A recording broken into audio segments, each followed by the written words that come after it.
만세!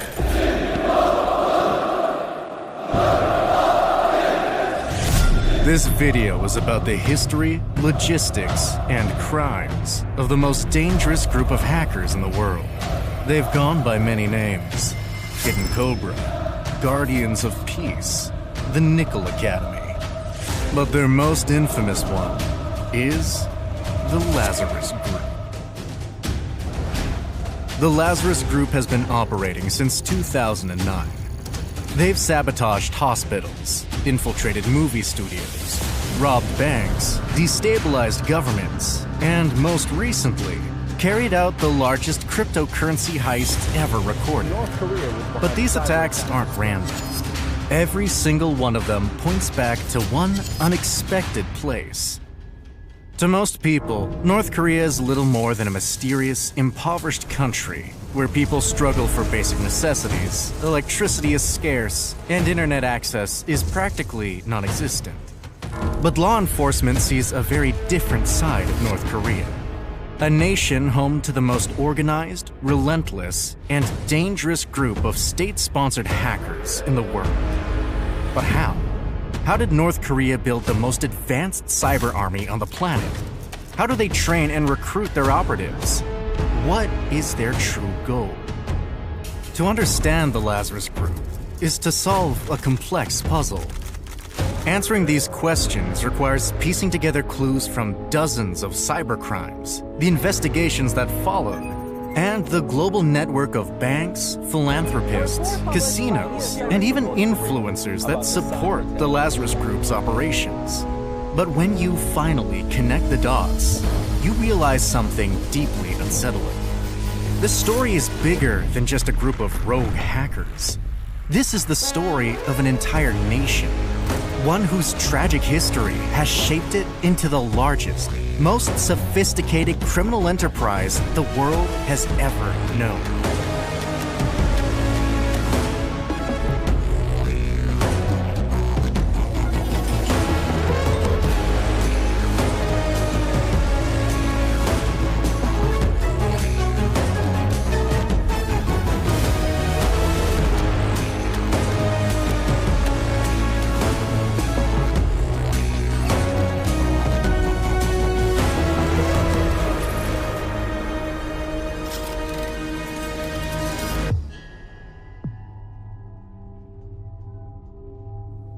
North Korea is one of the world's least understood countries. Western media often paints it as a brutal authoritarian regime led by a dictator with godlike status, where mass censorship, hunger, and human rights abuses are all too common. While much of this is accurate, the deeper question, why, often falls under the radar. To understand the Lazarus Group, we must understand North Korea's complicated and tragic history too. Let's begin in Japan at 11:02 a.m. on August 9th, 1945.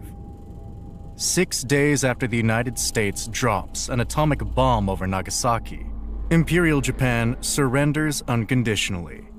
World War II is finally over. Korea, which had been unified under Japanese control for 35 years, is occupied by the Allied powers to help them transition out of colonial rule. The northern half of the peninsula is taken by the Soviet Union, the southern half by the United States, and their respective territories are divided along the 38th parallel, a perfectly straight, imaginary line which divides the peninsula roughly in half. The occupations are supposed to be temporary and friendly. The United States and Soviet Union were allies, but once the war ends, they have completely different visions for the future. And as they both race to cement their power across the world, Korea gets caught in the crossfire. In 1948, the 38th parallel transforms from an imaginary line into a border, and a once unified people are split into two rival nations: the Democratic People's Republic of Korea in the north, and the Republic of Korea in the south. Tensions between them escalate immediately. While the South embraces capitalism, the Soviet Union installs a communist regime in the North, and at its helm is Kim Il-sung. Kim Il-sung is a completely different person depending on who's telling his story.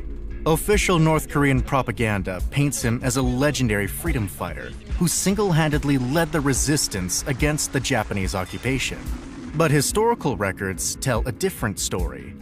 Kim was a resistance fighter, but more importantly, he is reliable, a communist, and easy to mythologize, the perfect puppet for the Soviet Union.